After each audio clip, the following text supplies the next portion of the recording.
Bakit ganito ang buhay? Patong-patong ang suliranin. Bakit kahit anong aking gawin, di ko mahagilap ang solusyon? Bakit napakadilim ng mundo para sa akin? Kailan sisikat ang araw upang lumiwanag ang daang aking tinatahak? Upang lumiwanag ang aking mundo? Bakit napakailap sa akin ng magandang kapalaran?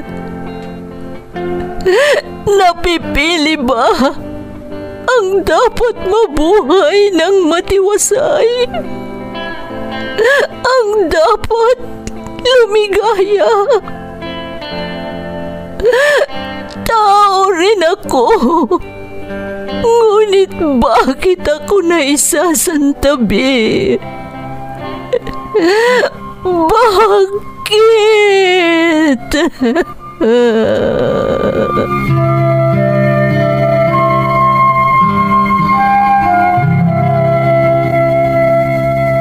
Puno ang mundo ng suliranin. Ang solusyon, umaapaw din. Sa bawat pagpatak ng luha, katumbas nito ay ligaya. Sa tuwing sasapit ang gabi, darating ang bagong umaga. At sa tuwing tayo ay nadarapa, sa ating pagtingala, may malalakas na bisig na handang humatak sa ating muling pagtindig. Bakas ng lumipas.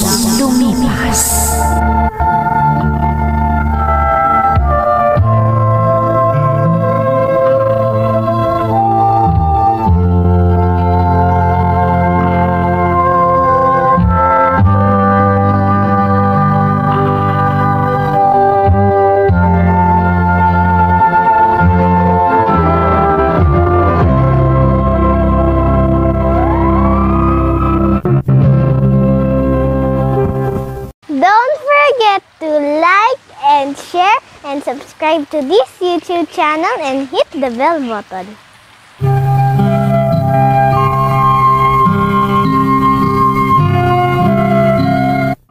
Magandang araw sa inyong lahat. Ang kwentong bibigyan natin ng buhay ngayon ay hango sa kwentong ipinadala ni Ason na kasalukuyang nasa Malaysia. Ganito ang isinasaad ng kanyang liham. Dear Ate Emmy, itago niyo na lang po ako sa pangalang Ason. Narito ako ngayon sa Malaysia. Pangalawang bansa na itong napuntahan ko, Ate Emmy. Pero simula nung nag-abroad ako, hindi pa ako nakapagbakasyon. 2 taong gulang pa lang ang anak ko nang mag-abroad ako. Isang mapait na karanasan ang aking naranasan sa unang bansang napuntahan ko, ate, at siyang nais kong ikwento sa inyo upang makapag-iwan ako ng aral sa mga nag-aambisyong mag-abroad dahil sa hirap ng buhay na pinagdadaanan sa ating sariling bansa. Ramdam ko pa rin ang sakit na dulot ng aking karanasan dahil hindi lang ako ang apektado, kundi pati na rin ang pamilya ko na naiwan ko sa Pilipinas.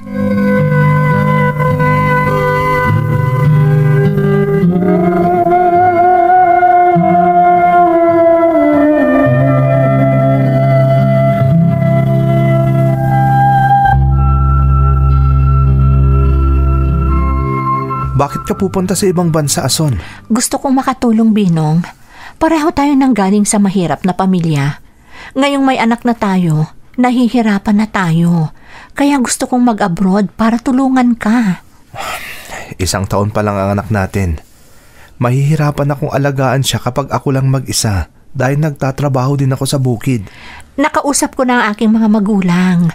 Ha? Sinabi ko na sa kanilang intensyon ko at handa silang tulungan kang alagaan ang ating anak. Inuna mo pa palang sabihin sa kanila ang plano mo? kesa sa akin na asawa mo? Pakiusap naman, Binong. Huwag ka nang magtampo. Gusto ko lang siguraduhin na hindi kayo kawawang dalawa na iiwanan ko kung sakaling swertihin ako. Ason, Pumayag ka na. Para sa inyo naman itong plano ko. Para sa kinabukasan ng ating anak. Parang awa mo na, Binong. Intindihin mo na ako. Pakiusap.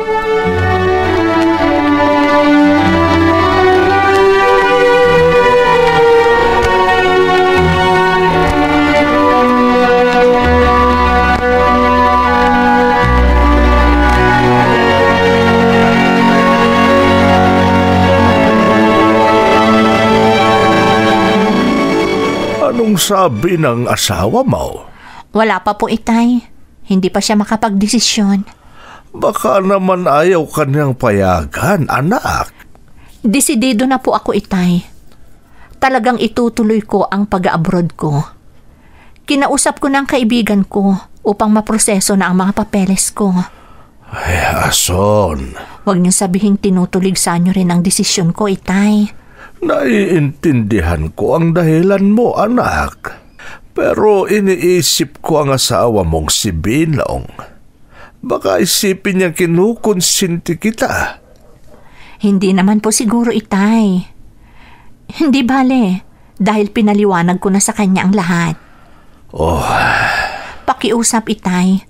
Kayo ang inaasahan kong maging pangunahing taga-suporta ko, lalo na't may pag-aalinlangan ng aking asawa. Please, Itay.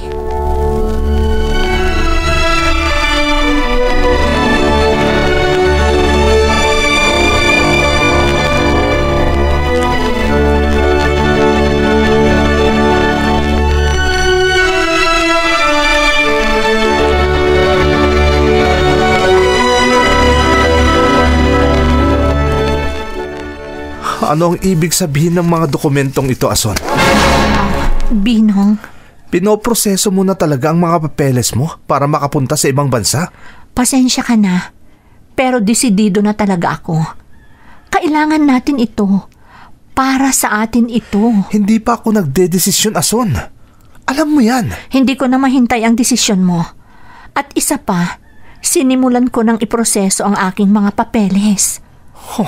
Kung suswertihin ako, makakaalis ako papuntang Hong Kong pagkatapos ng ikalawang kaarawan ng ating anak. O sige, nagdesisyon ka na. E di sige, pumunta ka na.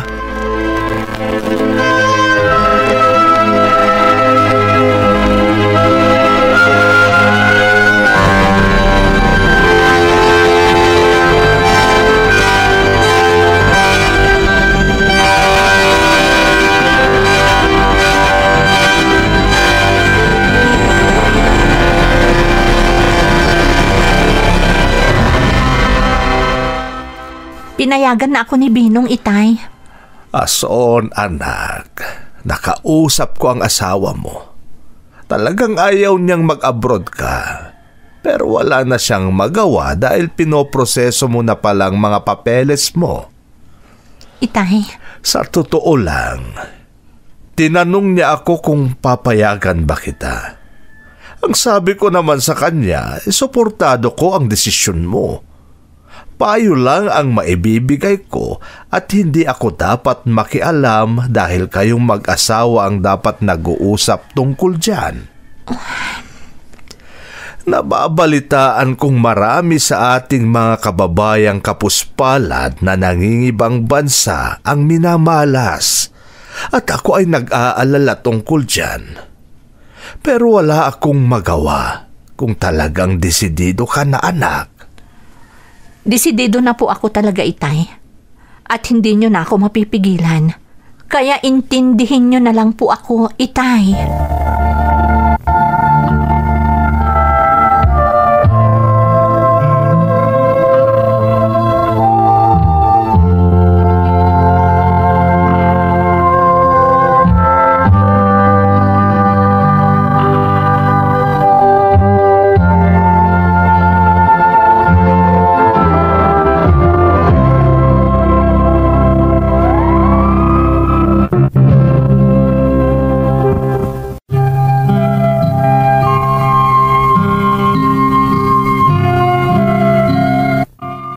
Nagustuhan kong makatulong sa asawa ko at umunlad ang buhay ng pamilya namin.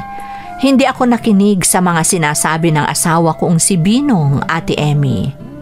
Isa lang ang nasa isip ko noon, ang mangibang bansa para makaahon kami sa hirap. Desidido talaga akong ayusin ang mga papeles ko, ate. Pero naging malaking hadlang ang perang gagastusin ko, kaya hindi ko naihanda ang lahat ng kailangan ko bago ang deadline. In short, hindi tagumpay ang unang subok ko na pumunta ng abroad. Pero hindi ako sumuko at nakahanap ako ng fly now, pay later. Dito ko nakilala ang taong nagpapunta sa akin sa Hong Kong.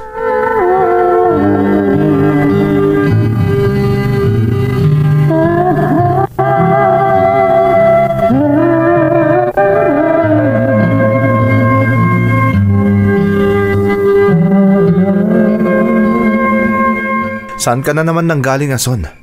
Madalas kang lumabas ngayon at laging ginagabi sa pag-uwi. May inaasikaso lang ako, Binong. Huwag kang mag-alala.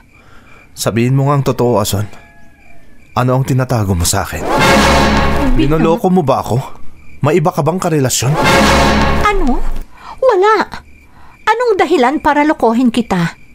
Hindi ako ganong klaseng babae, Binong. Huwag mo akong pagbibintangan na may ginagawa akong masama. Anong pinagkakaabalahan mo? Hinihintay ko ang sagot mo, Ason. Ason? Inaayos ko na ulit ang mga papeles ko para makapag-abroad ako, Bino.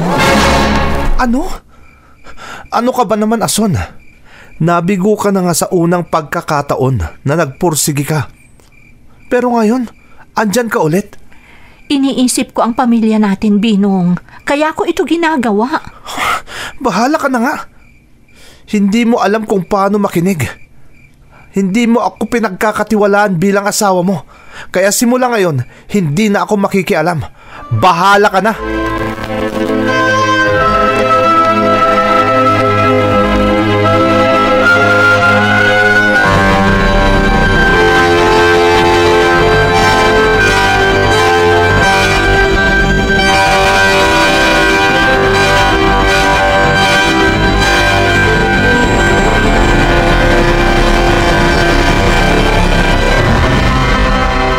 Anak, hindi mo masisisi ang asawa mo. Ako rin, tsak na magugulat ako pag nalaman ko yon. Itay. Ang akala ko nga'y nakalimutan mo na ang plano mong yan, pero hindi pa pala. Katulad nga po ng sinabi ko noon, Itay. Desidido na ako. Pero paano kung yan na ang simulan ng hindi nyo pagkakaunawaan ng asawa mo? Itay. Naiintindihan ko kung bakit ganon ang sinabi ni Binong, anak. Dahil kahit ako, yan din ang magiging reaksyon ko kung sakali.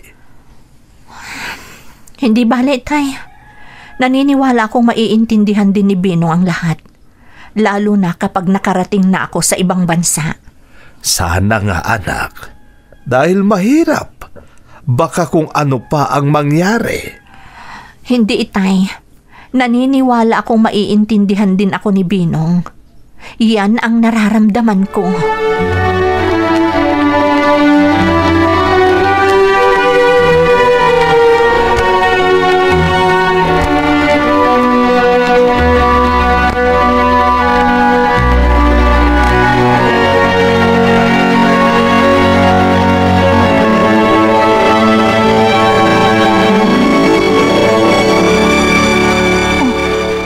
Bakit dala-dala mo yung unan at kumot mo? Matutulog na lang kami ng anak natin sa kabilang kwarto. Ikaw na lang ang matulog dito. Ano? Total, parang hindi mo man lang ako tinuturing na asawa. Dahil ikaw na lang ang gumagawa ng sarili mong desisyon. Kaya mas mabuting masanay na ako. Ano ka ba naman, Binong? Intindihin mo naman ako. Ano pa ba sa tingin mo ang ginagawa ko? Iniintindi na nga kita, di ba? Nilinaw ko na sa'yo. Sinasanay ko na ang sarili ko. Ayoko nang magsalita pa dahil baka masaktan kita. Kaya dapat intindihin mo rin ako sa ginagawa ko ngayon.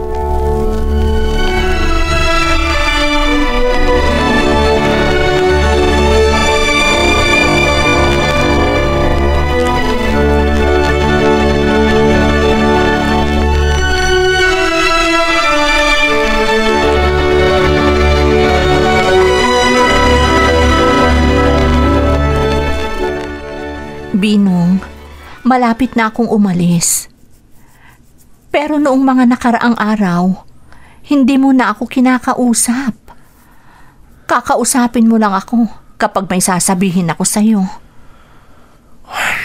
Pakiusap, Binong. Huwag mo naman akong bigyan ng sama ng loob sa aking pag-alis. Saan mo nakuhang perang ginastos mo? Fly now, pay later ang inaplayan ko. Prinoseso ng taong nakilala ko. Rekta silang nag-uusap na magiging employer ko sa Hong Kong. Intindihin mo na ako, Binong. Gaya ng sabi ko, para sa inyo ang ginagawa kong ito. Dahil wala na akong magagawa pa, ito na lang ang masasabi ko, Ason.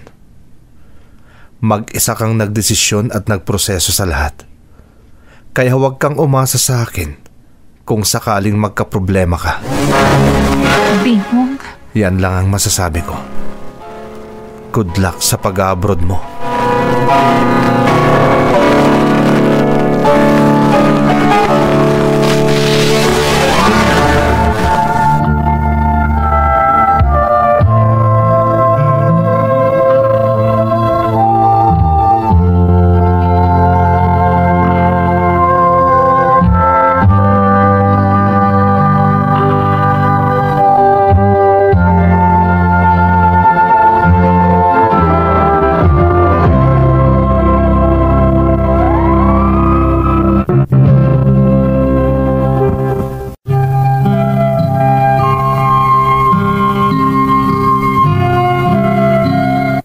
Halos hindi ko matanggap ang sinabi ng asawa ko bago ako umalis sa lugar namin, Ate Emmy. Pero tiniis ko ang lahat dahil alam kong nasaktan talaga siya sa naging desisyon ko. Sinamahan ako ng taong tumulong sa akin hanggang sa unang bansang pinuntahan ko. Ang akala ko noong una ay may tanggapan sila doon. Pero sadyang sinamahan lang pala niya ako sa ibayong dagat para kausapin niya mismo ang aking employer. Hindi ko narinig ang pinag-uusapan nila, pero napansin ko ang pag-abot ng amo ko sa kanya ng isang sobre na hindi ko alam kung ano ang laman. Pagkarating namin sa bahay na tutuluyan ko, doon ko lang nalaman na tourist visa lang pala talaga ang dokumento ko, at kapag nag-expire na, magiging TNT na ako. Doon nagsimula ang kalbaryo ko, Ate Emmy.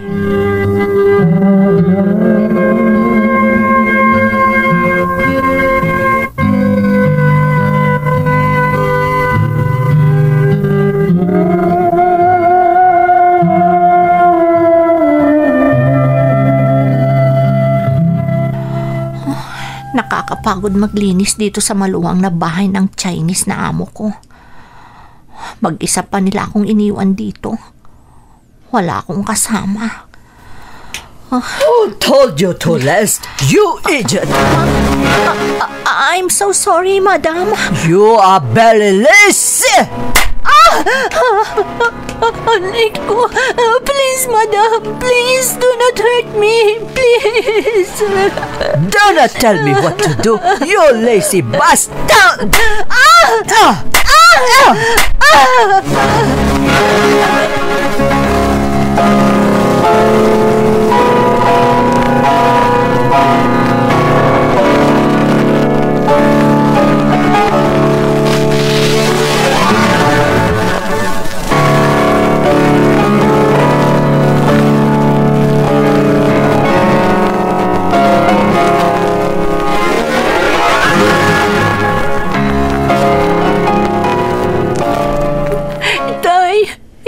sinasagot ni Binong ang cellphone niya. Bakit umiiyak ka, anak? Anong nangyari sa'yo? Ilang beses ka nang tumawag na ganyan ka? Patago lang ang pagtawag ko, Itay. Bubugbugin ako ng amo ko kapag nahuli ako. Ano?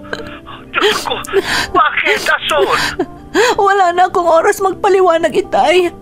Please, pag-uwi niyo, sabihin niyo kay Binong na sagutin ang tawag ko. Please, Itay. Oo, anak. Pupunta na ako ngayon din sa kanya para sabihin kong sagutin ang mga tawag mo. Salamat po, Itay. Pakiusap. Huwag niyong pamabayaan ang mag-ama ko. Ipangako niyo po sa akin, Itay.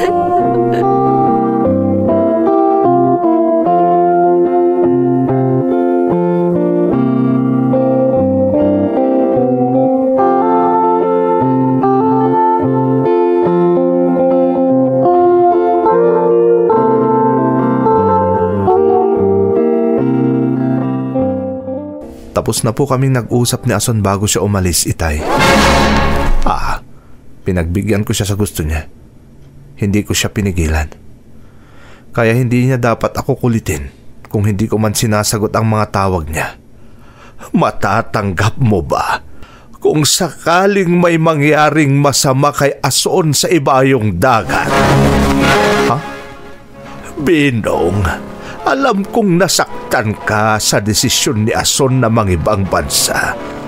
Pero nakikiusap ako bilang biyenan mo. Hindi lang noong minsan tumawag si Ason na umiiyak. Kailangan ka ng anak ko, Binong. Parang awa mo na. Kausapin mo si Ason. Sagutin mo ang mga tawag niya.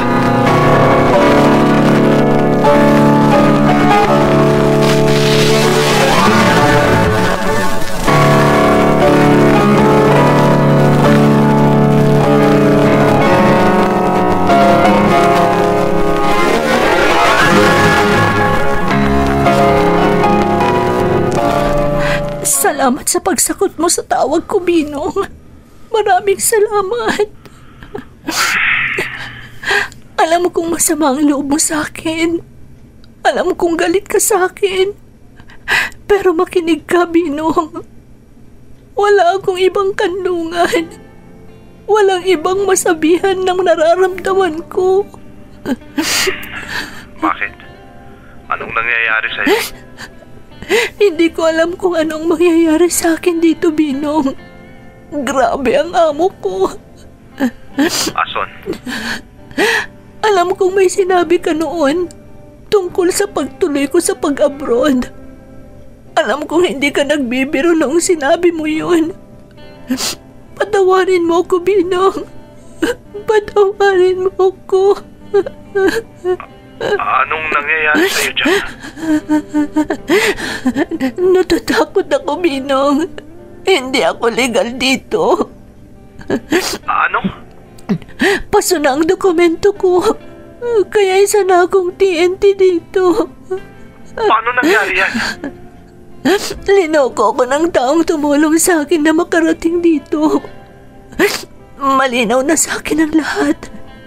Alam ko na kung bakit niya ako sinamahan hanggang dito at kung bakit niya kinausap ang amo ko. Bakit, Ason?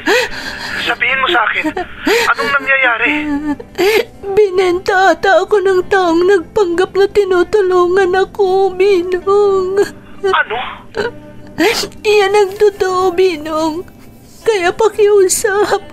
Kalimutan mo na ang galit mo sa akin. Kailangan kita ngayon, Binong. Kailangan kita ngayon.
Ilang pambubugbog at masasakit na salita ang dinanas ko sa dati kong amo sa Hong Kong, Ate Emmy. Hindi rin niya binayaran ang mga serbisyo ko. Wala akong ibang kanlungan kung hindi ang lumikha. Marahil ay dininig ng Diyos ang aking mga panalangin, kaya nakilala ko ang isang kapwa Pilipino mula sa Visayas. Una kaming nagkita nang minsang magtapon ako ng basura sa labas ng bahay ng aking amo. Magaan ang loob ko sa kanya. Sinabi ko sa kanya ang tungkol sa aking problema at ginawa niya ang lahat para mailabas ako sa tulong ng ating Panginoon. Simula nang maging TNT ako, hindi na kami makahingi ng tulong sa mga stakeholders doon. Inalok niya akong tumira muna sa kanya dahil malapit na siyang magpunta noon sa Malaysia. In short, kinuha niya ako kaya narito ako ngayon at unti-unti kong inaayos ang mga papel ko sa tulong niya. Hindi ako tumitigil manalangin, Ate Emmy, na sana maayos ko na ang lahat para makapagbakasyon din ako at makita ang pamilya ko. Nais kong ipaalala sa mga katulad kong naghahangad ng mga ibang bansa na huwag basta-basta magtiwala. Kailangang manigurado kayo lagi.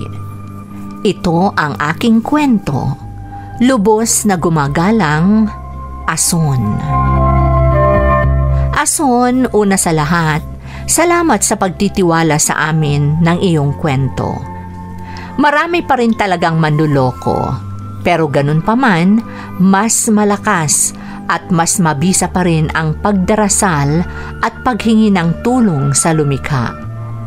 Dalangin ko na maiayos mo na ang lahat para makita mo ng muli ang iyong pamilya. Gawing inspirasyon ang iyong mga nakaraang karanasan upang makamit ang iyong mga layunin. Muli, maraming salamat sa pagbabahagi ng iyong kwento dito sa ating programa, Bakas ng Lumipas. Di man bubura sa isipan